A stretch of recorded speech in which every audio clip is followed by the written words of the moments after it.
Okay, kids, we're back. Woohoo! All right, on the board here, I've got three what are called nuclear reactions. That's right, I said nuclear. That's the way it should be said, nuclear. I like it. If it's good enough for George Bush, good enough for me. Nuclear.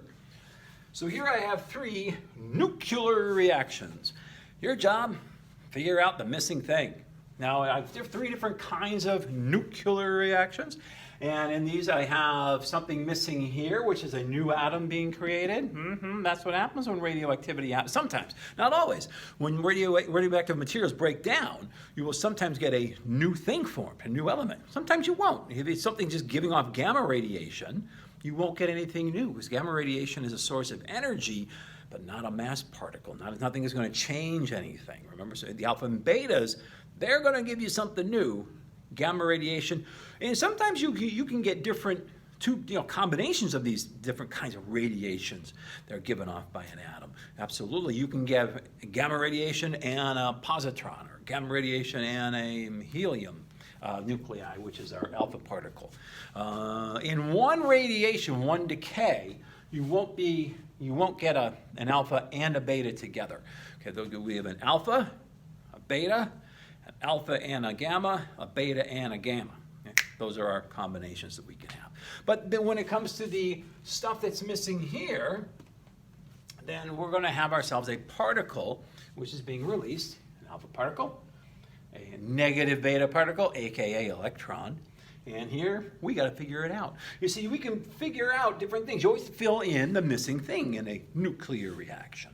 So it can be on the left, or it can be on the right. All right, and we should be able to handle these. Now, we all have had chemistry before, and chemistry is pretty solid. It's pretty decent. It's not the apex predator like physics is, but it's right below it, so it's pretty good.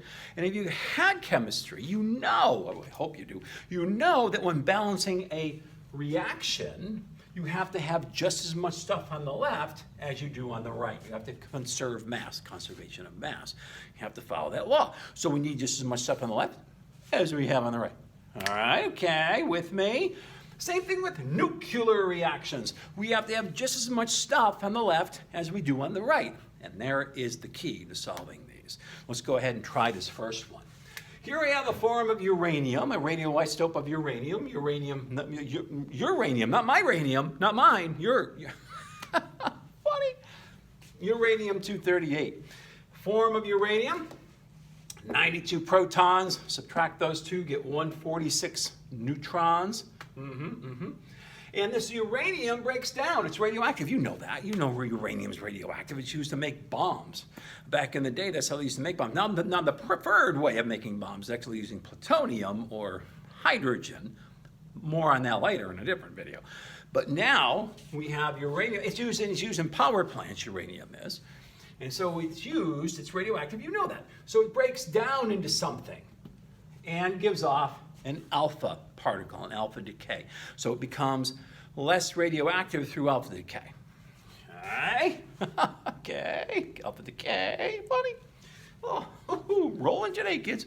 Now, so we got to figure out what this is. So, let's see. I know that I have 92 protons on the left. I have to have 92 on the right. Well, that's 2, so I'm going to have something that has 90 protons. 92 is equal to 90 plus 2, 92. Here, 238, here 4, this has got to be 234. 4 and 234 is 238. Boom, nailed it. And if we get ourselves a periodic table and look it up, we all know that that is element number 90, thorium. Thorium. Thorium. Thorium. Okay, Goofy, you know, Disney, Goofy. Yeah, we all love Goofy. Goofy walks into a board meeting late. What does Goofy say? Thorium late. Thorium late. Funny. Okay, so we have now completed this nuclear reaction. Nuclear, I said it wrong. I said nuclear. Okay, now we have to fill in this one. This time we have to fill in what's on the left. Okay, well, what do I got going on the right? I know this stuff has got to be equal. 14 plus 0. That means this is going to be 14. Okay, 14 plus 0 is 14. 7 plus negative 1. Got a calculator? 7 plus negative 1. 6. That'll be 6. And if we look this up, remember, this is the one that determines what element you are. This is your protons, your 6 protons. You are carbon. You are carbon. Yes, you are carbon. In fact, this is a form of carbon that's radioactive called carbon-14. You've heard of carbon-14 before. It's used in radiometric dating. You know, if you're carbon and you ask out hydrogen to a movie, it's radioactive dating. Carbon, hydrogen, go to a movie. Getting warm in here. Okay, yeah, so this is a radioactive form of carbon, and then we figured out what it is. See, we're smart, you and I. Okay, now this one down here, I have to figure out the particle. Here I was given the radioactive particle, and the first one and the second one. Now I've got to figure out what it is. Okay, let's see if we can figure this out. Okay, so 12 on the left equals 12 on the right. That means this must be a 0. Oh, that immediately tells me it's a beta particle. So I'm going to put an E here for that beta particle. Okay, which one is it? Is it the negative beta particle, or is it the positive beta particle, the positron? 7 equals 6 plus, well, 6 plus 1 equals 7. 1. So this must be a positive 1, because positive 1 and 6 equals 7. That's 7, that's 7. Boom. That's a positron, which is a form of antimatter. You've probably heard that, in science fiction movies. Well, it's not just science fiction, it's science fact. Okay, antimatter is the opposite of what we consider normal matter. We consider, protons, neutrons, electrons. There's also antiparticles for each of those, and this is a anti-beta particle. Okay, it's an antimatter thing. It's real. Oh, it's real. And these two things, well, they get together, boom, talk about a party. And they annihilate each other. So this stuff doesn't last very long when you have these nuclear reactions. This stuff goes boom. That's not the reason you get a nuclear reaction which goes boom. Mushroom cloud. No, that's a different thing. Again, we'll talk about that. Okay. So this is a positron that's given off. And we just figured out 3 different types of nuclear reactions.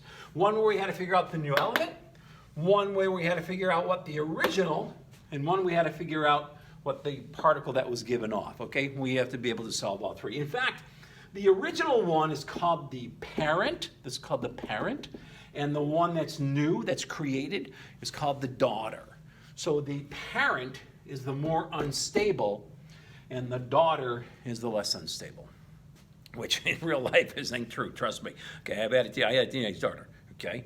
And you think, goodness, she's not a teenager anymore, but boy, she was unstable, I'm telling you. See, that's what, girls, that's teenage girls, they're unstable. Ooh. Hi, dear, how was your day? Why are you always picking on me? Okay.